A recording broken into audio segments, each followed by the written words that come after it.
Hello students, welcome to Day-to-Day Math. Today, let's see another case study model which is based on applications of trigonometry. So, the question goes like this. A clinometer is a tool that is used to measure the angle of elevation or the angle from the ground in a right angle triangle. So, if you have a math lab in your school, you must have seen this kind of an instrument. This is called as a clinometer. This is used to measure the heights and distances of buildings or towers or trees which we cannot reach and we can't measure it directly. So we can use this kind of instrument to do that. So that is the explanation of a clinometer given. We can use a clinometer to measure the height of tall things that you can't possibly reach to the top of. So maybe flagpoles, buildings, trees, etc. Okay, so now this is the case study for you. Now, Ravish got a clinometer from school lab and started measuring the elevation angle in the surrounding. So he took a clinometer from the school lab. He saw a building on which the society logo is painted on the wall of a building. So imagine Ravish is standing here, and from here can you see a small logo here? This is the society logo which is actually on the building. Now, from a point P on the ground level, the angle of elevation of the roof of the building is 45. Can you see this 45 degree? So from here, Ravish is observing the roof of the building. The angle of elevation is 45. And from there, he is observing the logo. For that, the angle of elevation is 30 degree. Okay, so these two. So they are mentioning a point P. So this point P should be somewhere over here. Fine. Now, the point P is at a distance of 24 meter from the base of the building. It means Ravish is standing 24 meter away from the building. That's the meaning of this. Now, on the basis of the above information, answer the following questions. Now, based on this particular instance, we will make a triangle or a figure which we need for this particular question. Okay, so we will draw the figure. So imagine this is the building. So Ravish is standing at a point P. So from here, let us imagine this is the school logo and this is the top of the building. So I will just name it as A, B, C. So this is your right angle triangle. So this angle is 30 degree and this angle is, the full angle is 45 degree. This is the detail that is being given here for this particular question. Okay, now, what is the first question? What is the height of the building logo from the ground? What are they asking? What is the height of the building logo from the ground? They are asking what is this AB's measure. So we know this is 24 meter. Okay. Now look into this particular thing. Consider the small triangle, which is a small triangle PAB. Now in this PAB triangle, we are going to use one of the trigonometric ratio. We have only the opposite side and the adjacent side involved. Okay, so only these two we need. So what theta shall we take? We'll take what is tan. So tan theta is equal to, so come on, let's do the sum. So you will have here tan theta equal to perpendicular, which is AB, divided by base, which is 24. Okay, so what is tan theta? That's here 30 degree. So you will have what is tan 30. Tan 30 equal to AB, which I am supposed to find, divided by 24.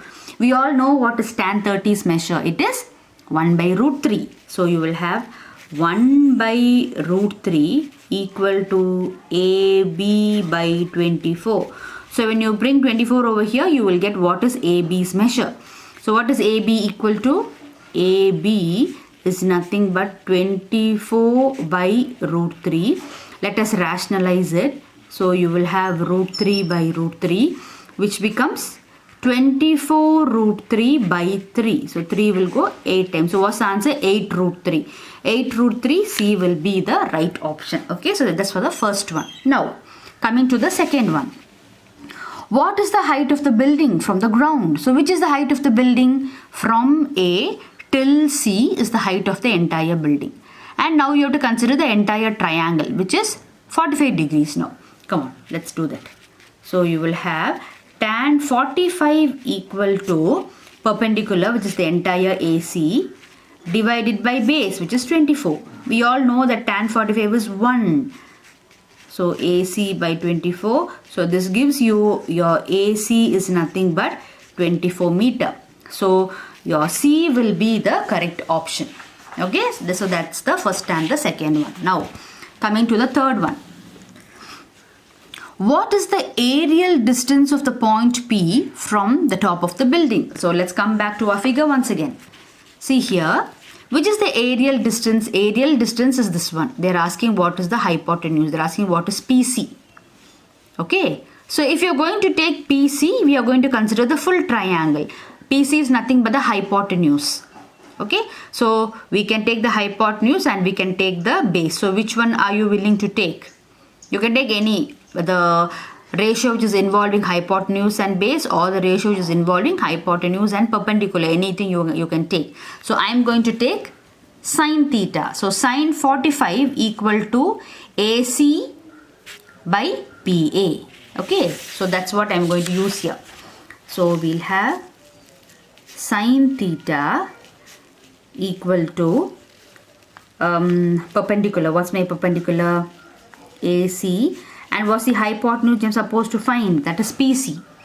Now, what is sine 45? You know the value 1 by root 2 equal to, do you know AC? Yes, we have found AC in the previous subdivision. It is 24. Divided by PC I am supposed to find. Now cross multiply. Bring it over here. Bring this over here. So you will have PC is nothing but 24 root 2. So 24 root 2 is nothing but option B. Okay. Now coming to the fourth subdivision. If the point of observation P is moved 9 meter towards the building, then what's the angle of elevation to the logo? Now what happens is, I am going to redraw the same triangle over here. So what they are telling is, here you have the logo, here you have the building. Now the entire height, the measure is 24. Now if the point of observation P is moved 9 meter towards the building, so it has come over here. So 9 meter you come towards the building. What will happen? That's now they are asking if from here you observe the logo, what will be theta? Now you know this entire measure is how much? It is 24. 24 minus 9 will be how much? That is going to be this measure. This measure is 15 because it's 24 minus 9. And you already found what is AB in our previous subdivision. What was your AB? AB was nothing but 8 root 3. Only AB's measure was 8 root 3. You found in the first subdivision. Now they are asking, if this is the case, what is theta? So you know the standing line perpendicular, you know the base 15. Come on, let's do. So tan theta equal to perpendicular by base. So the direct answer is here without simplification. So D will be the correct answer. Okay. Now last subdivision, subdivision 5. In the above case is this case. Okay, same thing. In the above case, the angle of elevation phi of the top of the building is given by the same thing. If you are going to observe from here the top of the building, they are giving a new value for this. It is find out the new theta. Okay, if you want, I can redraw the figure for you and show. See, the logo is theta. The top is given as phi. Now this measure is only 15. Now you're going to do the sum for 15. Now they're asking for the top of the building. Even the top of the building you had found already. What's the top of the building? It was 24. So this is 24. Okay, now come on, let's do. They're asking what is tan phi. So tan phi is equal to, again, perpendicular divided by base. So I'll reduce it with 3. So 3 8s and 3 5s. So 8 divided by 5 is approximately 1.6. So A will be my correct answer. So these are the 5 subdivisions. This, any 1 or 2 of the subdivision can be asked for a 2 marker, 3 marker, or even for a 5 marker. But if this kind of question comes for a case study, this is how it will be framed. Okay. So I'll meet you another day with a new model. Thank you, children.